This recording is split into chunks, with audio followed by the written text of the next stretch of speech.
Víta vás Sára a Sára a dneska ideme pozerať seriál, ktorý sa volá Extrémne žgrloši. Proste to je vtipný seriál, kde Američania extrémne žgrlošujú. Sú to fakt extrémy a má to slúžiť hlavne ako pobavenie. Nie je to vôbec štýl života, ktorý podporujem, aj keď na začiatku mojej tvorby naozaj mi to ľudia písali a bola som z toho dosť smutná, že si myslia, že tak môj život vyzerá. Ale je to vlastne iba odrazom ich nastavenia ohľadom peňazí a šetrenia peňazí, pretože ja ukazujem, ako sa dá šetriť rozumne. A nie takéto extrémy, ale samozřejmě v každom existují extrémy. Jdeme na to. Myslím, že prací prostředky jsou bouda na lidi.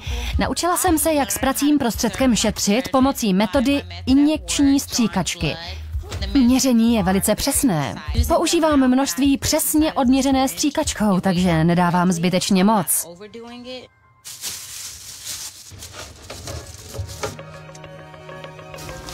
Tohle si schovám.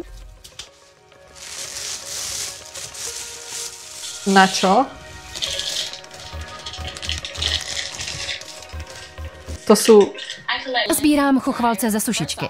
Za prvé je to čisté a za druhé nemusím kupovat vatové tampony. Používám to na odlakování nechtů nebo na make-up. Teď pomoc... Akože dobré, na nechty OK. Čakala som, kedy sa s tým začne odličovať, lebo na tvár si dávať niečo, lebo to sú kusy látky vlastne zo sušičky. Inak dávate prací prášok podľa odmerky alebo od oka, lebo ja od oka v tomto nie som úplne asi taká šporivá a hlavne injekčnosť. To koľko je jeden veľký, taký ten veľký galon prostě vydrží? Tím kompaktní pudr. Roztírá se to tím moc dobře. Stejně jako vatovým tamponem.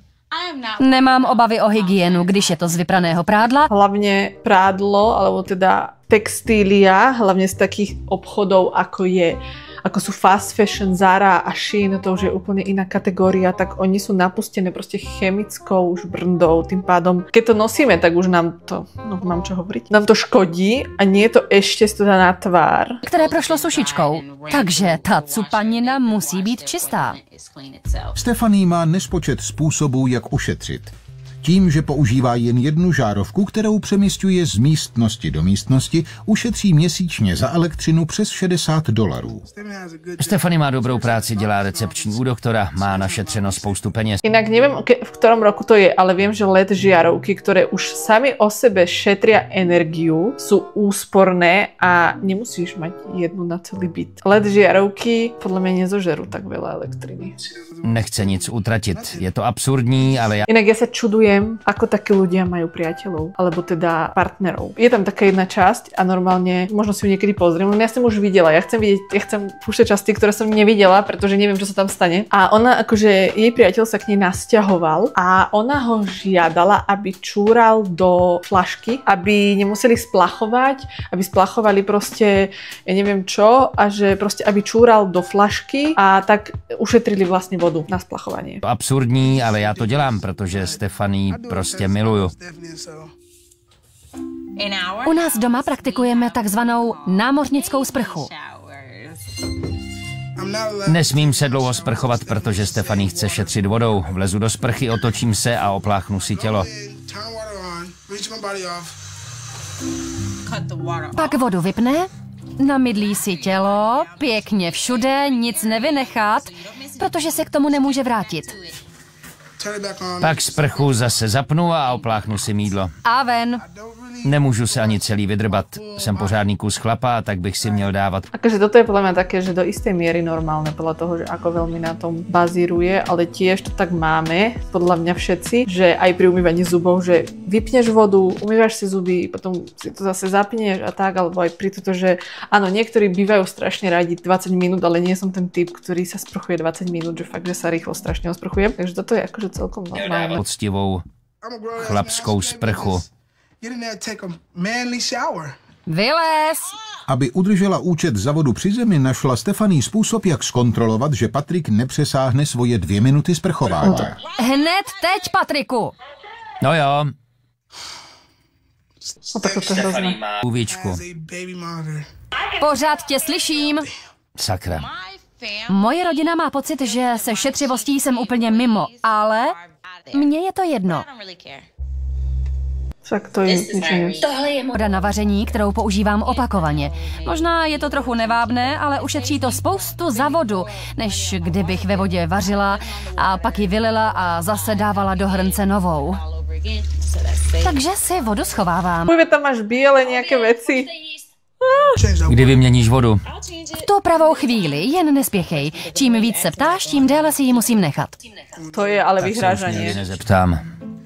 Je to dobré? Tak všechno spapáš? Jo. No, Ja si neviem predstaviť, že tieto malé deti raz vyrastú, budú v škole a donesú si nejakých kamarátov domov a povedia, že mamina nám pripravila cestoviny a ona inak, lebo pre nich to je normálne, oni v tom vyrastajú a ona používa rovnakú vodu týždeň. no, to je jedno, protože co nesníš, to schovám. Vytěžím maximum z každého jídla a pití, které doma máme tím, že je používám znovu. Dobre, ale toto čo je? Naliju zpátky. Co se nespotřebuje, to dám zpátky do láhve. Tuhle omáčku schovám na další špagety. Keby to dala celé do nádobky, že sa to dá na večeru, to je úplne v poriadku, však to robí asi každý z nás. Ale toto nebolo by ekonomickejšie aj pre ňu to dať ako ďalšie, že si to deti zjedia večer, alebo ona to zje večer celé a nie to prelievať do... Lebo však ono by to ani podľa mňa zdravotne nie je dobre, keď to ohreješ a potom zase zachladíš a zmiešaš s tým a tak, no neviem. Nemusíme šetřit, vážně ne. Ona má peníze, já mám peníze, proč tolik šetřit? Chápu, že chce ušetřit, ale tohle je už moc. Měsíčně přísně dodržují rozpočet $400 za jídlo. Ve Stefanijině světě není místo pro extra výdaje, včetně pohoštění návštěv. Patrik moc chce mít fotbalovou party. Mně se vůbec nelíbí, když k nám mají přijít hosté. Podľa mňa ani nemá vysávač preto, lebo to žerie elektriku, tak radšej zametá. Prosil jsem ji, aby mohli přijít kamarádi a musel jsem si skoro kleknout. Návštěva znamená, že Stefanie bude muset sáhnout holouběji do kapsy. A to nemám ráda. Nebudu nic měnit, abych udělala dojem na tvoje přátele. Ty jsi chtěl tuhle party a víš, jak to u nás chodí. No tak, Ne, návštěva. peníze. Celá ta věc s návštěvou mi nesedí. Dost mi vadí hostit u nás doma fotbalovou party. Ale miluju Patrika.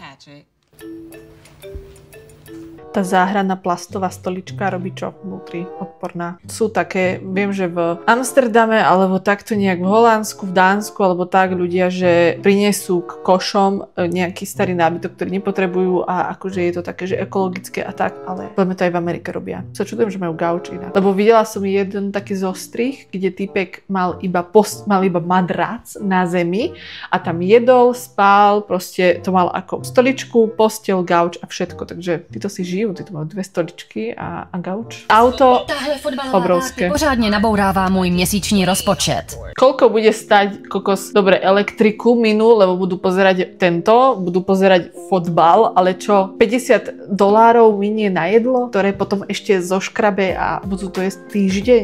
No. Pro mě to není zrovna gól. Fajn, tady mají dobré ceny.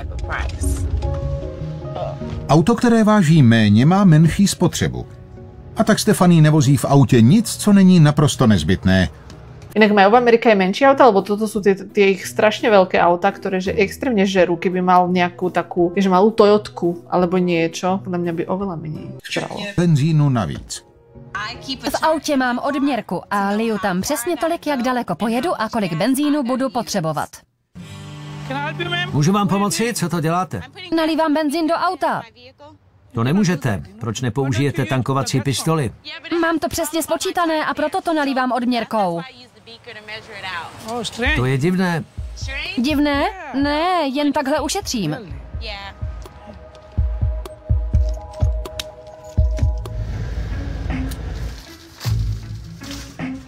Ja som zvedavá, ako ide nakupovať potraviny. Když nakupuji ovoce a zeleninu, chci zaplatit za to, co jím, ne za to, co nejím.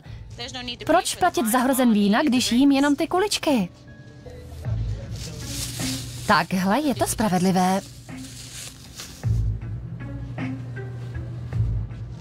No. Budu potřebovat asi 3. Ošupej. Banány nebudu jíst celé, jenom vnitřek. Tím, že z ovoce a zeleniny odstraní slupky, listy a stopky, než je u pokladny zváží, ušetří Stephanie až $3 za jeden nákup. Nikdy jsem nikoho neviděla, že by kupoval oloupané banány. To je divné. Co vám můžu nabídnout? Budu dělat lazaně. Tak budu potřebovat mleté hovězí. Nemáte nějaké zbytkové navíc? Všechno je prodané. Denně prodáváme všechno čerstvé. Nic prošlého nebo skoro prošlého? Ne, madam, prošlé zboží neprodáváme. Žádná pořádná masna by to nikdy neudělala. Můžete mi ukázat hovězí tuk? Jistě hned. Díky. A kolik by stálo kilo hovězího tuku? Odkrojím maso a dostaneme se co nejblíž ke kilu. 890 gramů. Za kolik? $2,53, madam. Tak to si vezmu. A ty z čeho budú lazaně, keď tam není meso? Je tam tuk. Či? Ale má tam nějaké meso, to kde zabrala? Tady mám mleté hovězí. A s tímhle zbytkem čehosi to rozprostřu na moje lazáně.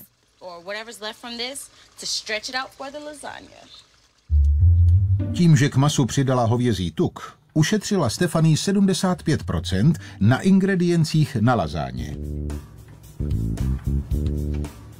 A teď se nám hodí zbytek omáčky. OK.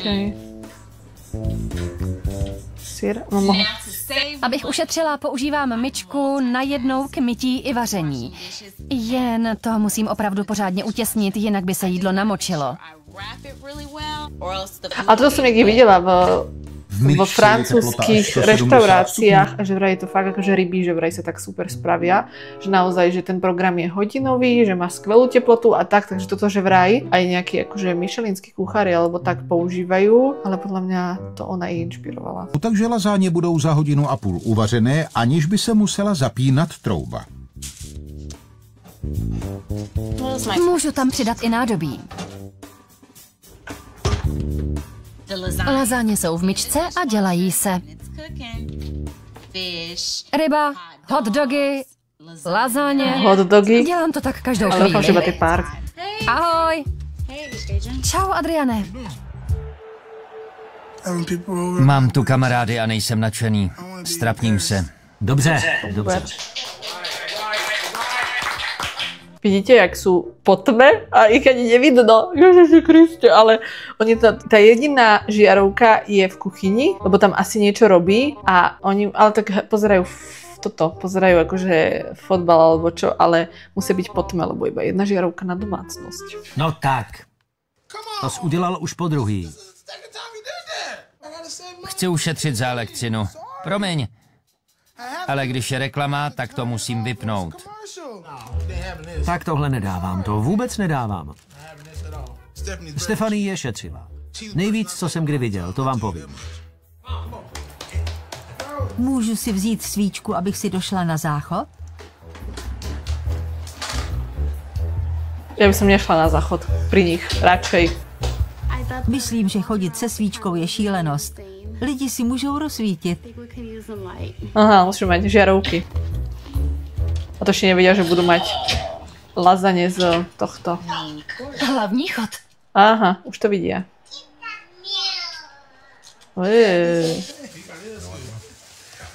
Dobré, ne?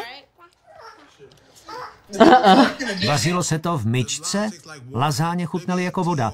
VODA, voda. Příšerné. No, bo to nebylo ani meso. Ty lazáně byly trapas, lidi jenom zírali. Je fakt šetřivá. It's pretty cheap. Jsem krajně spokojená s tím, že jsem drž grešle. Je to pro mě a moji rodinu, pro nikoho dalšího. Pre ňu. Toto je čisto Je o mi nej. jedno, co kdo říká. Tohle je způsob Stephanie a je to lepší způsob. Žiju ve své dílně a taky se tu koupu.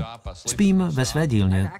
Náhodou Dobre, toto je už ďalšia časť. Ja si myslím, že to dáme zase o ďalšiu jednu extrém. Nemám slov. Budem to musieť. Inak, keď som prvýkrát pozerala týchto extrémnych girlshov, potom ako mi to ľudia písali do komentárov, mne bolo, že fyzicky zle. Ja som takto presne, že nevedela pozrieť, že jednu časť že naraz. Ja som to musela stavať po častiach, lebo mne bolo fyzicky zle, čo tam oni dorábali v tých videách. Takže idem toto stopnúť a ak by ste chceli ďalšie časti, tak mi napíšte do komentáru like a subscribe, poprosím, lebo aj pre mňa je to pain pozerať. Takže prosím, šetrite moje zdravie a aspoň to vyvažujte tým, že ma podporíte. Vidíme sa pri ďalšom videu.